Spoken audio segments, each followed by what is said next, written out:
This is Barbara Elistad with the Mesquite Citizen Journal, and we're here this afternoon with Felipe Rodriguez. And he is running for Assembly District 19 in the general election that's coming up in just a few weeks. We're almost there. So we're going to start out with you asking to tell us a little bit about your background and why in the world you would choose to run for political office. Well, Barbara, that is a great question. And I'm going to start off by letting you know, once again, I will repeat my name. And the name is Felipe, last name Rodriguez. I was born in Cuba in 1957, and my family migrated here to the States in 1967. Ever since, we have called this great nation of ours home. This has been our home ever since 1967. And of course, when we first came out here, my parents were confronted with a lot of adverse situations that we needed to deal with, i.e. the language barrier, the culture that we all needed to embrace, and we actually embraced that culture, and amongst other things. But one thing was for sure though, my parents had a lot of great opportunities when they first came to this country. And they were able to give my sister and I a great life in New York, where I grew up, the Upper West Side, Manhattan. And that has always stuck with me, all the opportunities that my family had when we first came out here in 1967 and then going through the years. There has been a shift, and I have seen that those great opportunities are no longer here for most of us, especially for the working men and women of the state of Nevada, and in particular the middle class, which is actually what I identify with as the the true engine behind our economy. It's actually your middle class and your small business operators.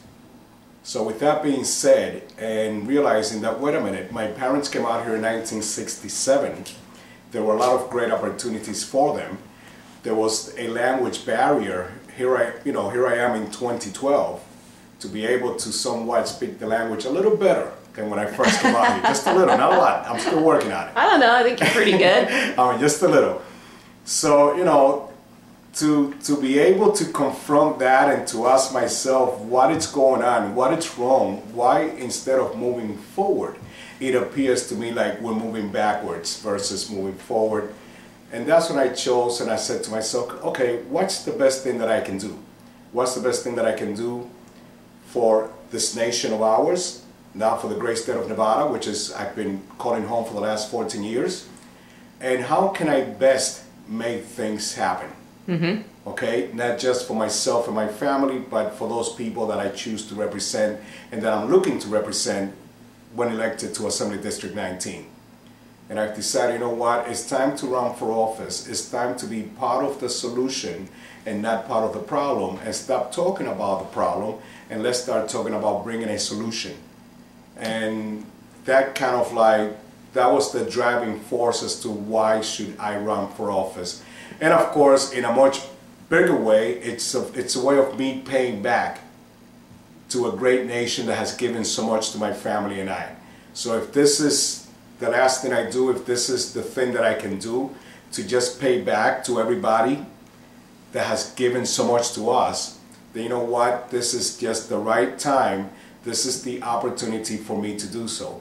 Okay. And the reason for that is we're going through a lot of changes. We're going through a lot of stuff. We all know that. Right. And I believe that part of governing is to be able to adapt through a process of evolution to the problems confronting its people at any given time. Okay. What is your career background? My career background, I spent about 10 plus years in the financial industry. Okay. And right now I'm currently in the timeshare industry. Okay. And I'm actually in a leave of absence from that, from my occupation right now with one of the local developers in the city of Las Vegas.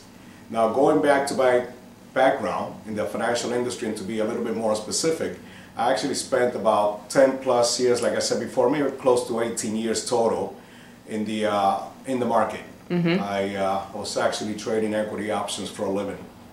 And I got started on the operational end of it, and then I moved into the brokerage, and I was working the retail side of the industry. Then after 911, we all know what happened. Right.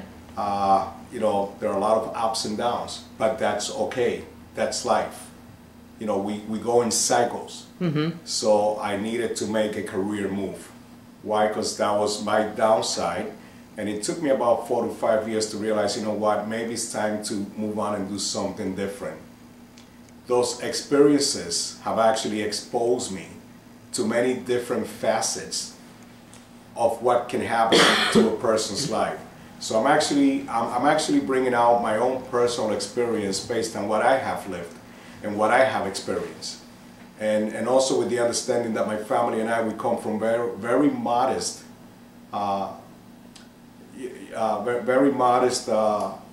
you know, lifestyle. So with that being said, I have been gifted with one thing, and that is the, you know, the ability to constantly rethink, think outside the box, and what can I do to better myself, and what can I do to better those people around me.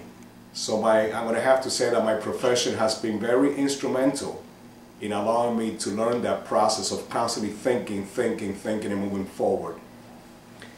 You want a job as a reporter? Just kidding. With the redistricting that occurred in the last legislative period, District 19 became a very diverse district. You have a very focused urban area, and you have a very focused, some say unfocused, rural area. The thing that I always wonder about is how do you meet the needs and desires of two very diverse groups like urbans and rurals? How do you meet those diversities? How do you mesh them? You know, Barbara, that is a great question, and I've been asked that many times before. I bet. Especially up here, huh? You know, how do you do that? I mean, how can you do this? How can you do that? You know, and you know what? What I'm finding out, the more I knock on doors, as diverse or as different as we may think we are, it is amazing and it's fascinating to find out how close we are when it comes to our issues. And I have come to the realization that what's bothering and troubling a lot of people today, it is the job conditions in the state of Nevada. So people are looking for job creation, whether we're out here in Mesquite, in the rural area, or we're out there in the urban area. It doesn't matter. It's actually, again, it's fascinating. It's job creation. People are very worried, especially small business owners, whether they're here or they're over there. They have the same things in mind. They have the same common goals. They have the same worries. They have everything. And of course, most important, education. We're going to get to that in a minute.